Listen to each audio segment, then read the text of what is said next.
ويا هلا والله، اهلا بكم في فيديو جديد. والنهارده هنتعلم مع بعض اهم التريكات في الصوت، عشان زي ما بنهتم بالفيديو لازم نهتم بالصوت، عشان من اهم تفاصيل الفيديو هي الصوت، والصوت هو اللي دايما بيخلي المشاهد يتفرج على الفيديو للاخر. ده غير كده هو اللي بيديله الاحساس بواقعية بكل مشهد. وعشان كده هنشوف النهارده مع بعض اهم التريكات في الصوت واللي هتنقل المونتاج بتاعنا 360 درجه. بس قبل ما نبدا كالعاده ما تنساش تعمل سبسكرايب لايك وشير، وتنزل تكتب لي كومنت، وهتلاقي لينك الانستجرام في البايو. ما تنساش تروح هناك تعمل لي فولو.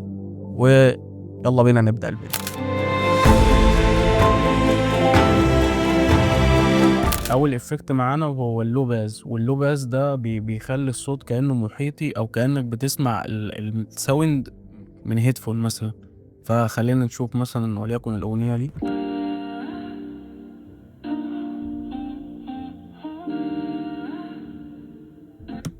دلوقتي. بقى احنا هنبدا نظبطها، فهندخل عند افكت،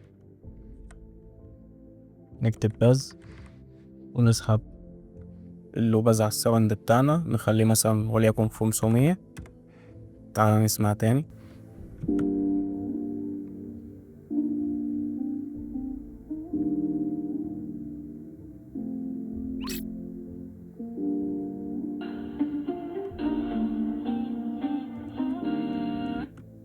شايفين في كده الفرق؟ تحس ان الصوت انت دلوقتي بتسمعه من هيدفون، مش مجرد صدى صوت مثلا، او ان الصوت بايظ او في مشكله. تاني تأثير معانا اسمه كونستنت جين، وده بيستخدم ما بين فواصل الصوت بحيث انه يديك احسن اداء في انتقالة الصوت نفسه.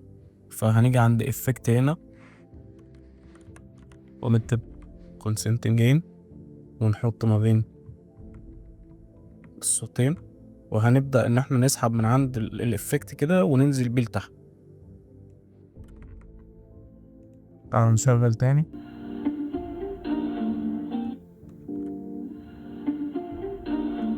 تحس ان الانتقالة نفسها سموز، اللي هو انت كنت بتسمع مثلا من هيدفون ومرة واحدة فصلت الهيدفون وشغلت مثلا من الموبايل او من البي سي نفسه، فالدنيا بقت سلسة وناعمة وما تحسش ان كان في انتقالة في الصوت نفسه. تالت افكت معانا هو افكت مهم جدا جدا جدا. زمان لما كنت مثلا بتضيف ميوزك عشان تشتغل عليها، وتلاقي ان الشوتات اكتر من الميوزك وان الميوزك صغيرة، كنت بتضطر ان انت تكرر الاغنية بتاعتك بحيث ان هي تكفي عدد الشوتات. دلوقتي مع التحديثات الاخيرة ومع تحديثات بريمير، فدلوقتي بريمير اصلا بخاصية AI بيقدر ان هو يكمل لك الاغنية من غير ما انت تكررها، وتقدر تزودها وتكتر الاغنية بتاعتك لحد ما تبقى متناسقة مع عدد الشوتات بتاعك. ولو الاغنية دقيقة فهو ممكن يخلي لك اكتر من 30 دقيقة حتى. فالموضوع سهل خالص. هندوس هنا عند ويندو، بعد كده هندوس عند ساوند، هننزل لحد دوكنت، بعد كده هنفعلها، هنسيبه يعمل انالايز للكليب. بعد كده هتيجي عند العدد بتاع الثواني بتاع الكليب بتاعك، وهتبدأ تسحبه ناحية اليمين بحيث انه يكتر معاك. وزي ما انت شايف هو بدأ يعمل معالجة للصوت، وبدأ يكرر لك الحتت اللي ينفع يبقى فيها تكرار من غير ما انت تبوظ اصلا الساوند بتاعك. وبكده انت تقدر تكبره عادي ويبقى مناسب معاك لحد ما ياخد عدد الشوتات بتاعتك من غير ما تحتاج ان انت تكرر اصلا الكليب. ولو جيت سمعت،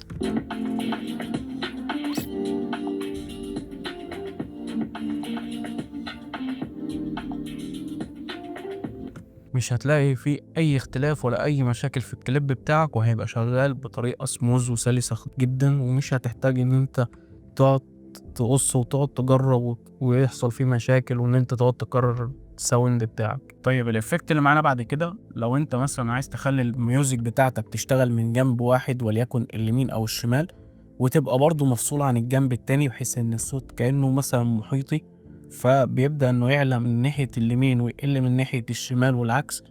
فده برضو بمنتهى البساطة هتقف على الكليب بتاعك، فهتيجي هنا عند تشالن فوليوم، وهتلاقي عندك الرايت والليفت.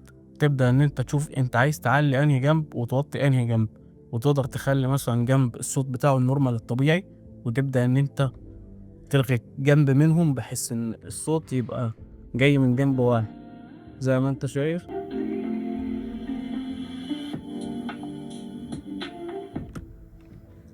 لو بصيت هنا عند الساوند هتلاقي ان دايما الميوزك شغالة من جنب واحد مش من جنبين. لو جينا عكسنا بقى ولغينا اليمين، بص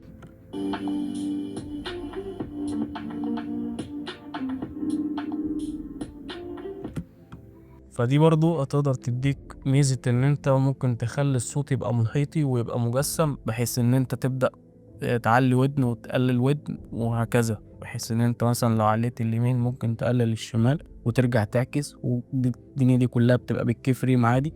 لو انت ممكن مثلا تيجي عند الحتة دي تحط كي فريم عند الليفت وعند الرايت برضو، وترجع تطلع قدام شوية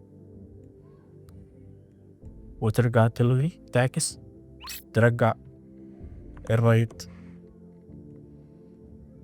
تلغي الليفت.